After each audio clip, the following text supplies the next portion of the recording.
Hey there guys, Shooter937 here. Thanks for tuning in. Today we're going to be doing a review of the JR Carbine chambered in 45 ACP.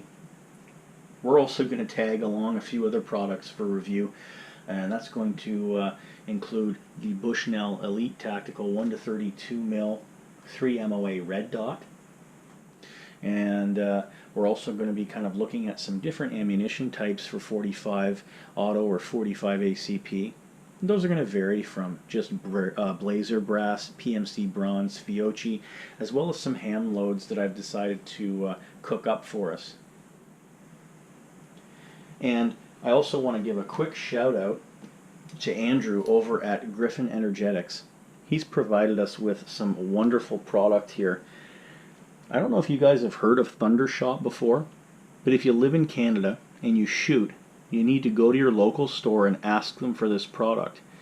It is going to be the most fun you're going to have shooting a target, hands down. And if you watch the part 2 of this video, I've got around 15 pounds of reasons for you to go buy it. It's really affordable. You're looking at around $15 for one of these targets and you won't be disappointed. You can set them off with 223 or 308, any fast moving cartridge. You're looking for around, above 2,000 feet per second. So even that 243 that your grandpa gave you, you're going to be able to shoot this stuff. Now say you only got a hand-me-down of a 22 Rimfire. That's okay, because they also, as of 2017, have new Thundershot Rimfire edition. And this actually is going to ignite off everything from your 17 HMRs and 22 long, all that stuff. So keep an eye out for our part 2 video, which is going to be much more inclusive on showing the amazing and very fun effects of the Thundershot. Moving on into our JR Carbine review. This particular model is chambered in 45 ACP. It has a 19-inch threaded barrel, so it could take a suppressor if we lived in the land of fun and freedom, like down south. It is a 1/16 twist on the barrel. It is fed by Glock magazines, and this edition is the free floated quad rail model. MSRP is at $774 US. Up in Canada, your mileage will vary. You're going to get hit with that dirty exchange. You're going to be probably paying around $920 to $1,020. Now, this system operates on a straight blowback bolt design. It is semi-automatic, and as we can notice here, it does have a bolt hold open feature, although you're the one that has to actuate it. Due to it being a straight blowback, you will not get a hold open on the last round like your AR counterparts. It does have a Picatinny built-in rail all the way across the top. I think that is around an 18-inch rail. It's a 6-position M4 style buttstock, and you're going to notice that buffer tube's a little bit longer in the 45 ACP version, and that's to accommodate the 1.5-inch longer buffer tube spring. It's going to help keep the bolt and battery a little bit longer, so you can actually run plus P ammunition out of this 45 and really get some great velocities, pushing some big pills downrange. Now, the receiver is solid anodized aluminum, and it is Cerakoted in it looks like a white camo design. I'm probably going to black this thing out once I'm done with it.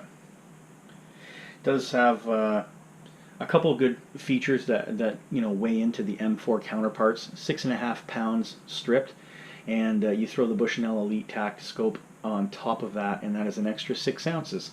So we're not even at 7 pounds yet, but I'm thinking by the time you load up a 10-round Glock mag, you are going to be about 7.25 pounds fully cocked and locked. So one other thing I want to mention about this particular rifle is that it does come with some conversion kits. I think $279 US is the MSRP on the conversion, and that can get you another barrel and bolt assembly, and that's going to run you into a different ammunition subset. So if you have some 9 and you have some 40 or 45, if you want to shoot various ones without buying another rifle, it'll take a little bit of work, but you could get there. Now, let's talk about the really cool thing I like about this, because pistol ammunition, as you know, is really underpowered. This blazer brass here It's going to come in at about 820 feet per second. Even the Fiocchi here, 850, 860. PMC is going to be in the middle, about 830 feet per second. And what does this mean for you? Well, out of a 5-inch test gun, that's the velocities they received at 10 feet out of that muzzle. With this JR carbine, since it has a 19-inch barrel, you're actually going to receive around a 25% increase on all ammunitions. So you're going to boost all of your standard ammunitions up to around 1,025 feet per second, which is dramatically going to increase the range at which you can fire this accurately. Also, if we have a quick look over here at my nice little tray, and I'll take that over a dessert tray any day. We get some 230 grain full metal jacket round nose and some 230 grain hollow point XTP by Hornady. They are all loaded up with 5.5 grains of tight group. That is a plus P load. CCI 300 standard large pistol primers to an overall length of 1.23. Easy as 123, and you're going to get 1,225 feet per second, or 700 foot-pounds of energy. So this thing is actually going to hit pretty hard. I would not be afraid to take this thing out to do a little bit of varminting. It would be completely ethical. There would just be nothing left if you happen to do that.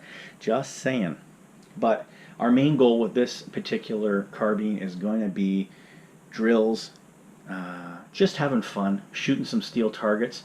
We're going to have a little target set up out in the woods with about 10 or 12 targets at random locations and a couple hideout cutouts to shoot from. So we're going to have a small course set up, and we're going to run through, and we're going to have some Thundershot at different stages in the course, and hopefully things will be pretty interesting. So that's the initial review on this carbine, and I said I was going to tack in the Bushnell Elite Tactical 1x32mm lens. I just want to say that I've shot, being a military member, the EOTech, and although they do have a 2 MOA reticle, they typically have a very large ring around it. It kind of clutters things up. I really like this Bushnell because although it is a little bit larger of a dot, there's nothing else cluttering it up, and it is really clear. Like I said, it does only weigh 6 ounces. You get a pretty good field of view, I think around 70 degrees at 100 yards. And that's if your eye is right up to it. Otherwise, you have both eyes open, unlimited eye relief. The great thing about this is that it's actually really adjustable for high accuracy. You're going to have 0.5 inch adjustment per click at 100 yards. And you actually get 50 inches of adjustment at 100 yards. So there's lots of adjustment to be made. It operates on one simple CR20 32 battery, same one that's in your car starters for the most part. And I think those are going to give you somewhere between around 820 and 920 hours of operation. Now these MSRP for $350 US. Unfortunately, in Canada, you're going to get soaked on that exchange rate, and you're probably going to pay around $329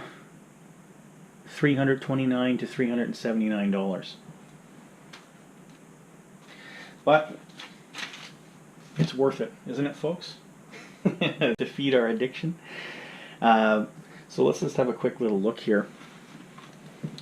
We'll bring this up close so you can get a little bit of a better idea about the bolt assembly here. You've got a very familiar safety, just like AR, an AR or an M4 style pistol grip here. And the cool thing about this, although the mag release is placed in a very awkward position, it doesn't take long to get used to doing a mag change. You can just drop these out and pop new ones in. Really easy. So your left hand is going to get really dexterous. You can't switch the position of this or this. So safety and mag release are going to be static. But you can switch this bolt and ejection port cover. The port cover and bolt handle can be switched over to this side to accommodate left-handed shooters. Okay. Trigger, I never really mentioned the trigger. Pulls at about 6.5 pounds, which is, I'm going to call standard AR trigger weight. Although, I'll be honest with you, I'm going to clean the trigger up a little bit before we go out. I'd like to see it breaking just a little bit smoother. The weight's not the problem, it just seems to be a little bit gritty. So that's just me being picky.